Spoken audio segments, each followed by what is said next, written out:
Okay, I'm showing 30 Heidi. So if everybody could put their cameras on.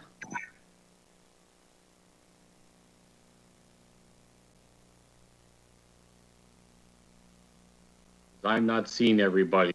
Are you, Heidi? I am missing Matt and Kristen. Hi, Matt. There's Matt. Hey, good morning, everybody. Morning. I'm not seeing the other counselors though. Okay, you may need to pin them to your screen, Councillor Del Monte. Oh boy. Now, if it's easier, I can help you with the hands and the questions if you want.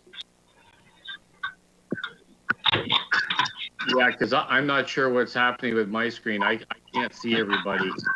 Okay, I'd be happy to help you with who wants to ask questions and movers and seconders and that sort of thing. Okay, that's great. Then we'll call the meeting to order. Are there any disclosures of interest? Okay, none noted. We'll go on to the adoption of the meeting minutes from May 17th. Heidi, was there anything there you want to bring to our attention?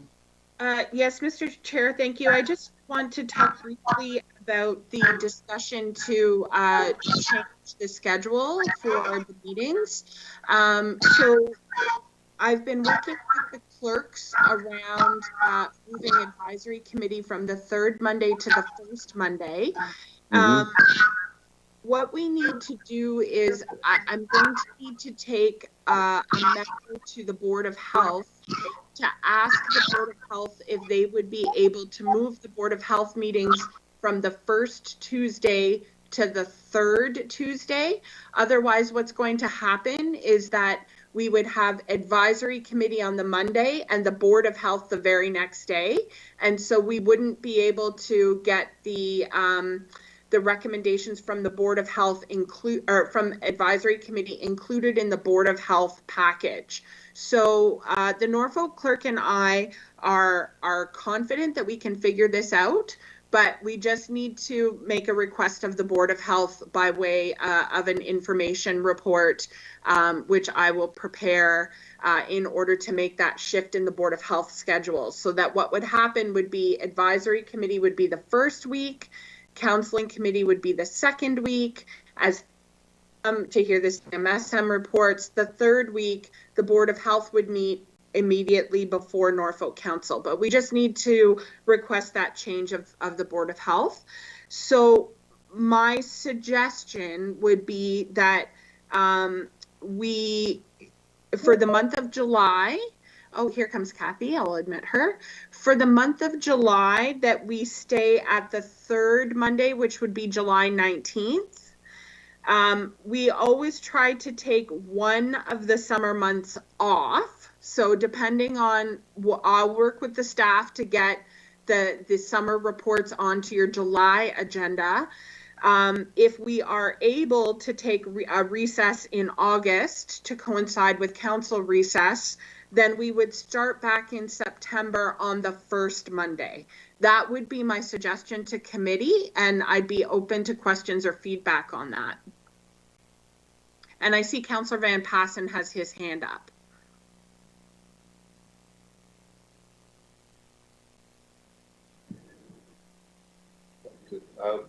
One other option would be to have the advisory committee on the fourth Monday of the month, because I think there might be an issue doing Board of Health and Council all on the same day. So I don't know how that would also fit everybody's schedule, but the fourth one, that would give you the week in between or 2 weeks in between to get the minutes to the regular Board of Health meeting. So. Thank you, Councillor Van Passen, for that suggestion. We can take that back as well and check with both of the clerks to see if there are any other regular committee or board meetings that might conflict with the fourth Monday. So I guess my update would be if we could continue with the third Monday for the month of July. We will see about recessing the month of August, and then we will stay connected with you about what the new schedule would be for September. Are there any objections to that?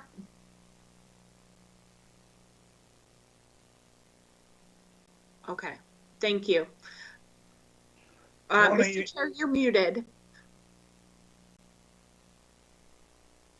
I need a motion to adopt the minutes from the May 17th meeting. Councillor Keller, Councillor Corbett. All those in favor? Motion is carried unanimously. Okay, so we'll move on to item number 4. Heidi, are there any updates from the May 17th meeting? They have all gone forward and been adopted as recommended, Mr. Chair. Okay, thank you. We'll move on to item 6.2. Update regarding COVID-19. Yes, Mr. Chair, I'm happy to provide that up this morning. I just need to get my numbers here. So from the beginning of the pandemic, we have had 2,696 cases of COVID-19 in Haldimand and Norfolk. We currently today have 32 active cases. That's up 1 case in the last 24 hours. Our seven-day rolling average has decreased to right around 2 cases per day, which is an improvement. In terms of vaccinations, we have administered 82,738 vaccinations to Haldimand Norfolk residents. That equates to 71% of the eligible population having received at least one dose of the vaccination. And for those individuals who have received 2 doses, or what we call a complete series, we're up to 19,277, which equates to 24.4% of our adult population having received both doses of a vaccine. So in terms of the provincial vaccination targets to move into phase 2, Haldimand and Norfolk has reached both of the necessary vaccination targets, meaning that we have at least 70% of our population that has received 1 dose and at least 20% of the population that has received 2 doses. In terms of outbreaks, we're currently managing 3 outbreaks, 1 on a farm, 1 in a workplace, and 1 in a non-long-term care home congregate setting. The other thing that I will report on, Mr. Chair, through you to members of committee, is that Dr. Huckowich is working with us on a temporary basis as the medical officer of health. And as his priority, he's working through reviewing all of the existing Section 22 orders and determining whether or not he will continue those. We have a recruitment committee as with 4 representatives of Norfolk Council, 3 representatives of Haldimand County. We're working through schedules right now, looking to book interviews for our permanent medical officer of health in the month of July so that we can keep that recruitment moving forward. And then our permanent medical officer of health will be attending advisory committee on a regular basis to give reports. But I'm happy to give the report this morning. And with that, Mr. Chair, I will answer any questions.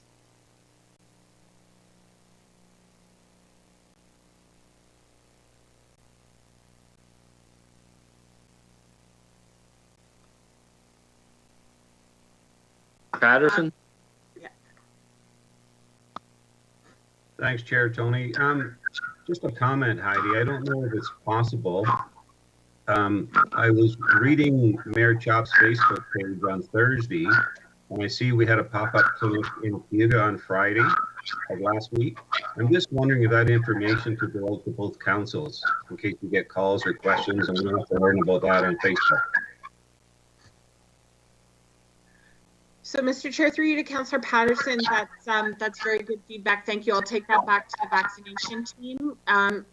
Usually, we have been able to offer pop-up clinics.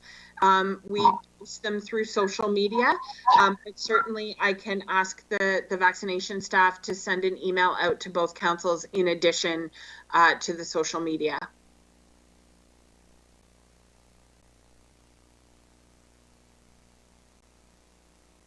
Councillor Corbett? Thank you very much, and thank you, Heidi, to the group for the rollout of the services. Every time you go by Cayuga, the parking lot is full. I know we have one coming up that, with regard to our council, we're going on virtual so we can allow those to park in the parking lot. My question is, I don't know how you keep track of the numbers. I'm looking on the Toronto Star. We got people coming in from Toronto who are finally finding out where Cayuga is. And I do know too, we've got now a second pop-up place in Dunville where they give out prescriptions. So we got 2 in Dunville now, pharmacies, people coming in from Toronto. I'm sure we got people going out elsewhere. Is there a national registry or provincial registry as to what's going on? I simply don't know how they keep track of it. Mr. Chair, through you to Councillor Corbett, thank you for that question. There is a provincial system that is called COVAX. and that is the inputting system. So first of all, to back up to your question about Haldimand Norfolk residents going outside of Haldimand Norfolk or other residents coming into Haldimand Norfolk for vaccine, we have shifted over to the provincial booking system. And so it can, through the provincial booking system, you can book into a clinic in an area outside of where you live. And so we know that we have Haldimand Norfolk residents who have received a vaccine outside of Haldimand and Norfolk, either work outside of Haldimand and Norfolk, or maybe they live on the border, or maybe they could get in faster and we're willing to take that extra drive. We are confident, though, that we're not Haldimand Norfolk residents are not, their ability to get vaccine is not being interrupted or impeded because we have a large group of individuals from outside of the community coming to our community for vaccinations. So then there is a provincial computer database called COVAX. When you go into a clinic or when you go to the pharmacy to get your vaccination and you give your health card, it is inputted into the COVAX system. And then when you get your vaccine, the nurse inputs in that the vaccine has been administered, and then you go to the checkout, you show your health card, you get a printout that you've received your vaccination. COVAX, also, we can pull reports out of COVAX. The province pulls reports out of COVAX as well. So that's where we get the data about how many people have been vaccinated and where they have been vaccinated. There are some circumstances where we may do paper consents. If we're doing a pop-up clinic and we don't have the technology available to have the laptops there, we would do paper consents, but then we bring those paper consents back to our office and we have data entry staff who then input them into the COVAX system. So we make sure, and then what the province does is that they look at the data from COVAX in comparison to the amount of vaccine that we have received to make sure that it balances out, to make sure that the number of vaccines that we've have been getting in matches with the number of vaccines that we've been getting out. And they are very carefully monitoring that so that every dose of vaccine is accounted for.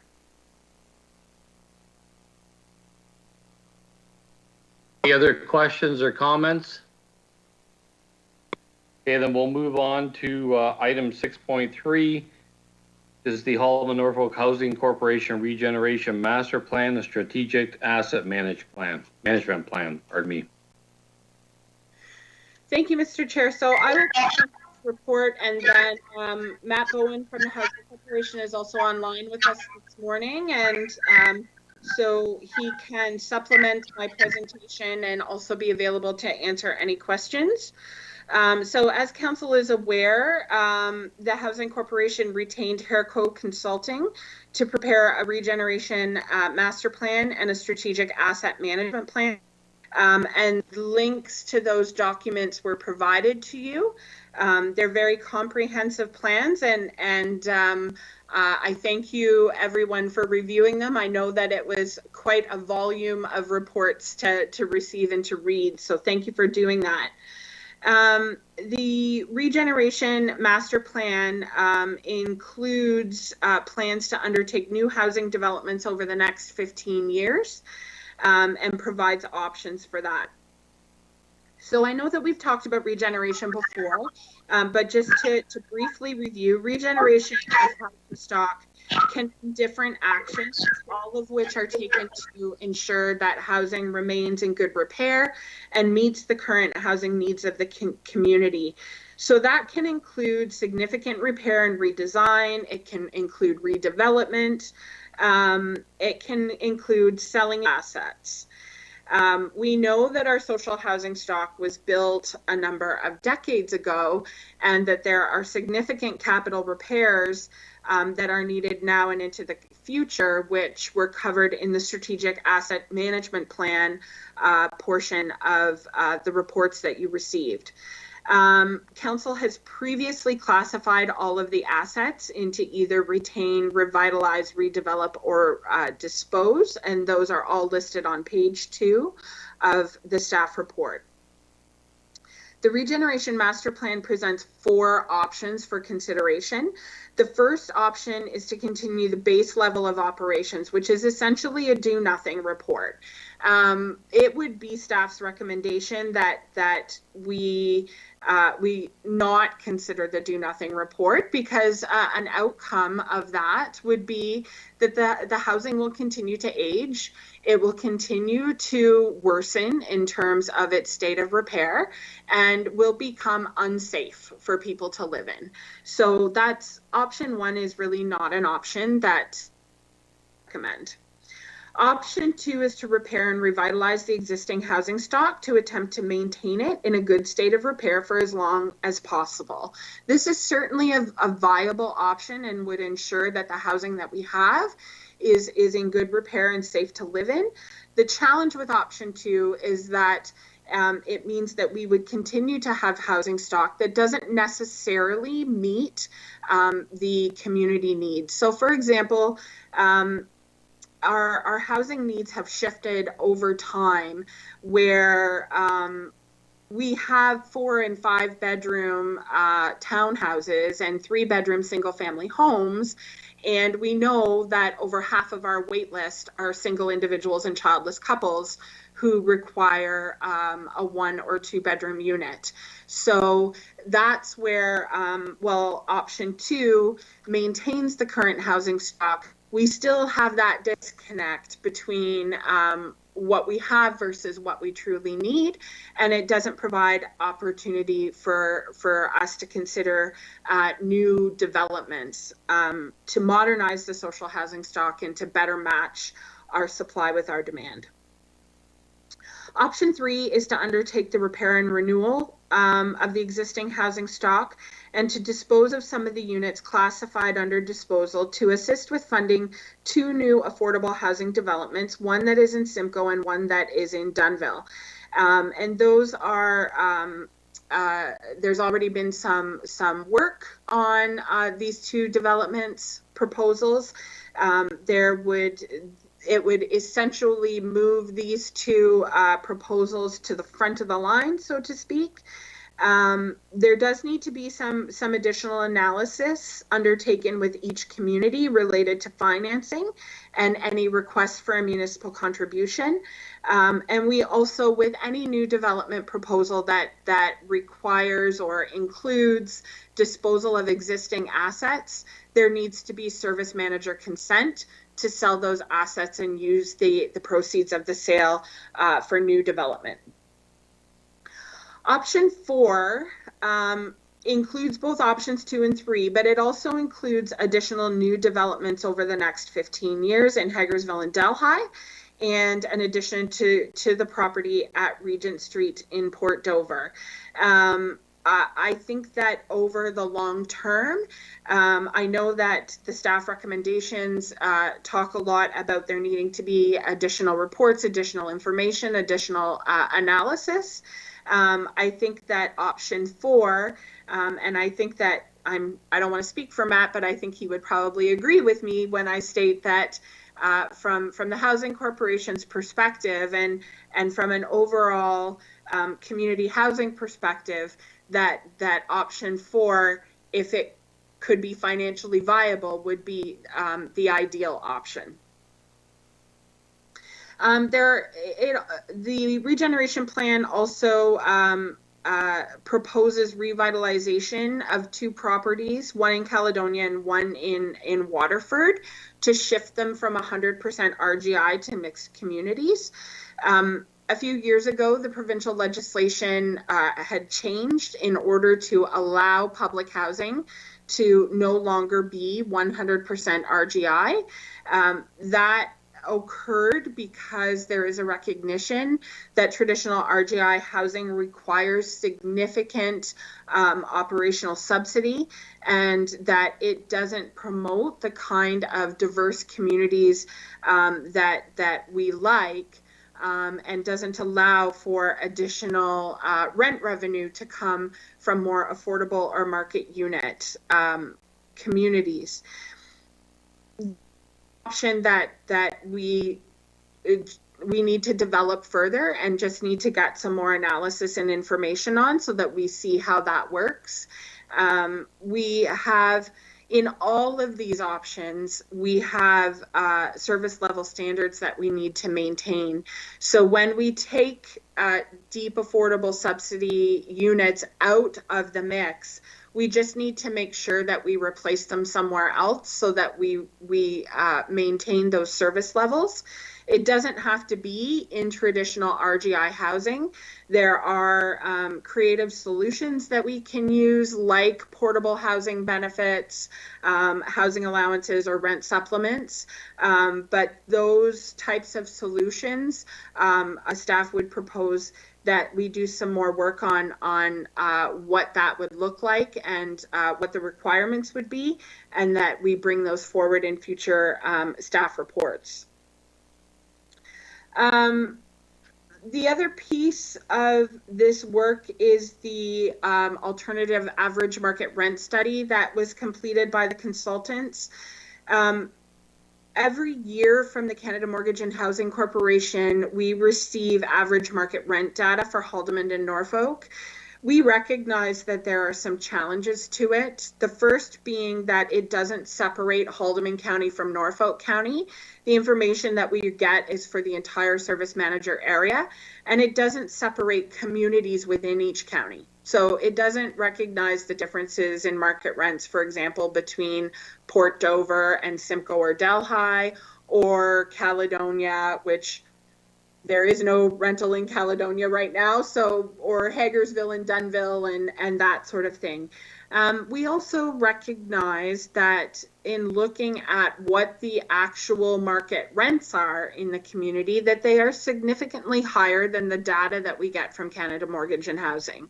So the average market rent study tells us if we were to have our average market rents reflect what is actually going on in the community, that would increase them. The affordable level of that is the 80% of the average market rent. And that is what is considered affordable in terms of the funding that we receive to develop new affordable housing. When we raise the average market rents and when we raise the 80% affordable level market rents, I acknowledge that it increases the feasibility of building new developments. What in the report that will come back to advisory committee and then to council, the analysis that I want to include for council so that you can make a full is what any potential outcomes of doing that in terms of our actual service levels. So if we increase the average market rents to what's going on in the market, if we increase the 80% level, what we also need to look at who that rent level is affordable for.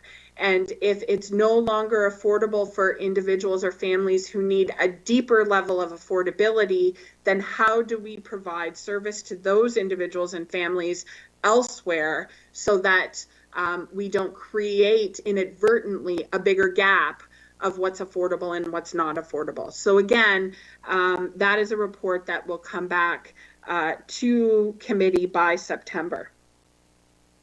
So you can see in the report that staff from Haldimand County, Corporate Services and Finance and Norfolk Finance have provided significant comments. The recommendations are that the plans be received as information, that more detailed information, including feasibility of the options for each municipality, be presented to each respective municipality for decisions related to the assets that are within their county. That these options be presented to each council in the fall, and that each council or shareholder will make formal requests to the service manager for any service manager consent items. And finally, that the report on the alternate average market rent study would be brought back in the fall as well. So, Mr. Chair, could I suggest that before we go to questions, if Matt has any comments that he would like to make, and I'd also like to provide Lori and Kathy an opportunity to make any additional comments from Haldimand County's perspective as well. Absolutely. Go ahead, Matt. Great. Thank you, Mr. Chairman. Heidi, great presentation. And I want to thank Heidi. She's really been a part of this from the beginning, working with our consulting team on our biweekly meetings and, really digging in. So I appreciate all her support and, definitely understands this very thoroughly. So it'll make my job easier here right now. With respect to Heidi's comments, from the Housing Corporation and our board of directors point of view, option 4 really is the best option. And as Heidi mentioned, we have prepared on the back end in all of the compendium of reports, all of the business cases and all of the financial modeling. So our plan would be, as Heidi mentioned, to work with each respective council and come with detailed plans for developments and revitalization projects. So information is here. It's just a matter of bringing it in front of council and working with each senior leadership team to make sure that it's the best plan for each county. I do just want to mention that it was a great process over the last 2 years, really, working through our building conditioning assessments, our energy audits, the energy management plan itself, which is a provincial requirement of each municipality. So I'm happy that each municipality now has met that legislative requirement, as well as our updated regeneration plan. So, outside of the report, I don't really have a lot to add. I think Heidi did a very good job, working through the report. I do want to sort of make a comment around the AAMR study that Heidi talked about, the alternative average market rent. I'm working very closely, our team with CMHC right now. We do have a market analyst on this. And to Heidi's point, the challenge that we have right now is when you use a blanket approach to the affordability, there's a big problem with that. The affordability numbers in CMHC's guidelines are so low. They're not even close to being reflective of what one would, be able to rent any market rent unit that was available in either county. I can tell you in Caledonia right now, just going through this and going on Kijiji, rents for one bedrooms that you can find are like $1,800 a month. So, when we have an AMR figure like $800, it's great to have a guideline that says you have this, really great affordable rent. But when the rubber meets the road and you can't actually find a unit for that price, that then becomes a big challenge. And it's a huge challenge not only for HNHC, but all affordable housing developers, because you really can't make the financing work when you're using those numbers. Because the reality is when we build up the pro formas and we're forced to use those numbers that are inaccurate, it really skews all of the numbers, and it really decreases the viability of the projects. And we're seeing that in Dunnville right now, working with CMHC, just around the current numbers that exist. So I just want you to know that they understand that, and we do have a market analyst working with our team right now to look at recalibrating those numbers in terms of what's actually those market rents within the communities. And it really would benefit not only HNHC, but any future developer coming into the county to have, this framework that's accurate, so that when they're looking at the development of affordable housing, that they're working with numbers that are truly accurate, and they can put together feasibility studies that, are accurate as well. So,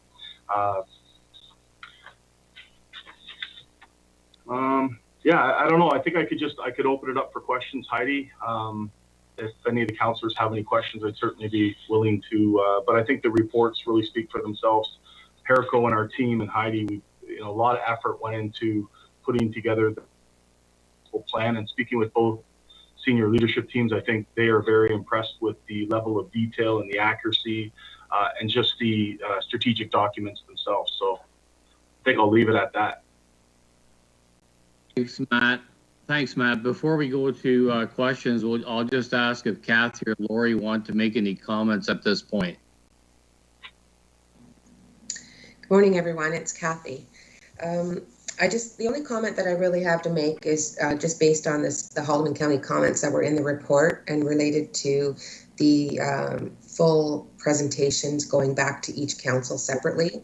I just wanted to remind the advisory committee that in the shareholder agreement and in the previous arbitration award that was how it was set up, so that the assets that are located in Norfolk are dealt with by Norfolk, and the assets that are located in Haldimand are dealt with by Haldimand. So that's why that recommendation, or why that comment is in the report, that we're looking forward to bringing back a report from the Haldimand perspective directly to Haldimand with a Haldimand County staff report accompanying it in the fall, probably late August or early September, to deal with this in more detail. The general manager of financial and data services in Haldimand and myself met last week with Matt and his consultants to go over more detailed numbers around the Haldimand County assets. And so Mark Merritt is now analyzing those numbers to be able to come back to Haldimand Council with some concrete information around funding options and financing related to the projects going forward, and also related to the asset management plan.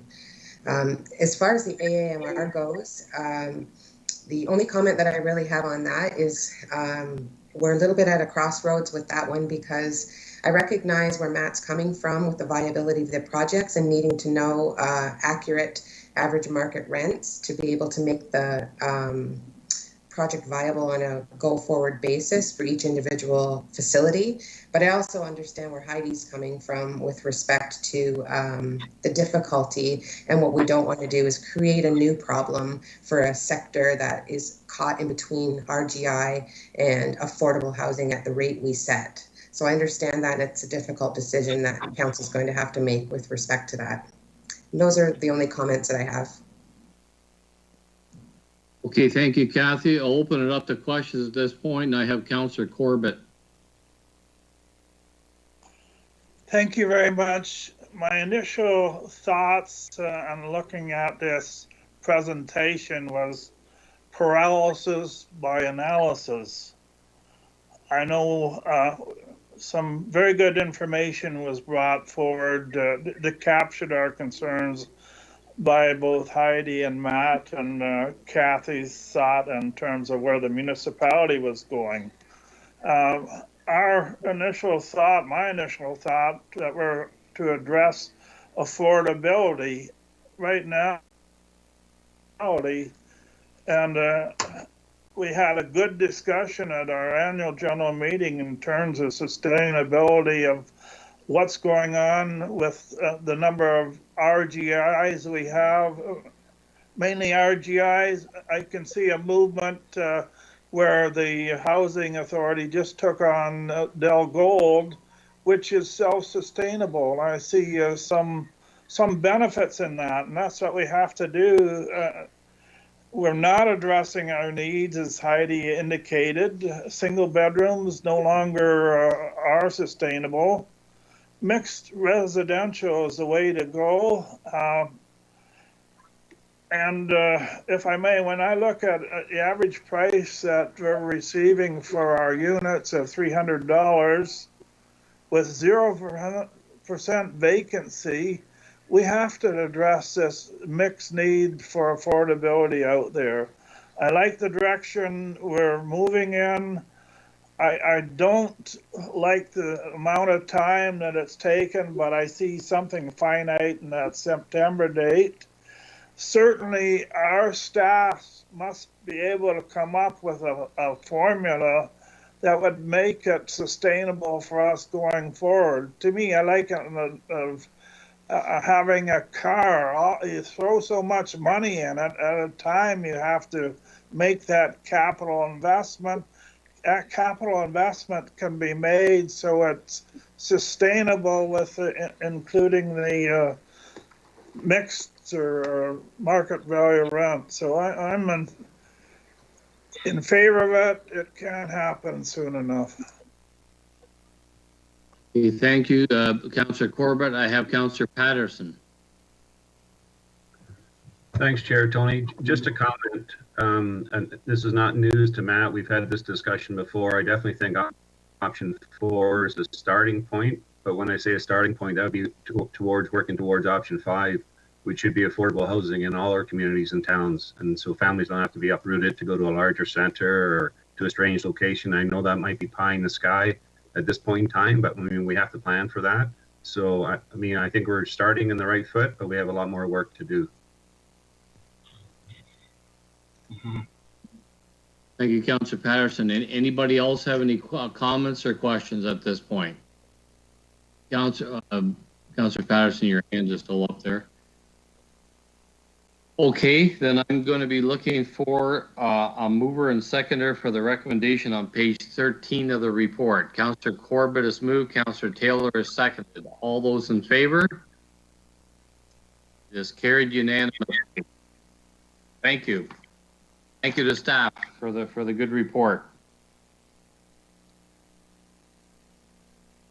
So I have no other business listed here. Is there anything else you want to bring forward to committee's attention? Or Councillor Taylor? Yes, thank you, Chair Del Monte, and just through you, I was wondering if Heidi, if you could do a quick update just on the fire at the Indwell site, just to bring everyone up to speed on that, and if there's been any other developments coming out of it now. Thank you, Mr. Chair. Through you to Councillor Taylor. I'm sure that everyone is aware that there was a fire at the Dogwood Suites affordable housing development site. Driving by the site this morning, I see that the debris has been cleaned up, at least most of it. My understanding is that it was building materials that caught fire. The developer Indwell obviously is very aware of the fire. They're having the damage to the building assessed.